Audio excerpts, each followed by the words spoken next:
ಗುಡಿಸಲೇ ಆಗಲಿ ಅರಮನೆಯಾಗಲಿ ಆಟವೇ ನಿಲ್ಲದು, ಎಂದು ಆಟ ನಿಲ್ಲದು.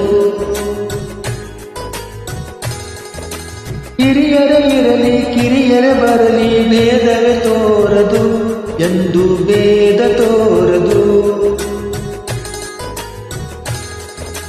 ಎಲ್ಲ ಇದ್ದು ಏನು ಇಲ್ಲದ ಹಾಗೆ ಬದುಕಿರುವ, ಆಕಾಶ ನೋಡದ ಕೈ ನಿನದು ಪ್ರೀತಿ ಹಂಚಿರುವ. ಜೊತೆಗಿರು ನೀನು ಅಪ್ಪನ ಹಾಗೆ, ಕಣ್ಣಲ್ಲಿ ಕಾಯೋ ವಿನಯದ ಹೀಗೆ.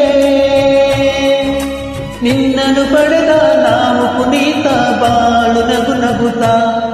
ಒಮ್ಮೆ ಹೇಳುತ್ತೈತೆ ಮತ್ತೆ ಹೇಳುತ್ತೈತೆ, ನೀನೇ ರಾಜಕುಮಾರ.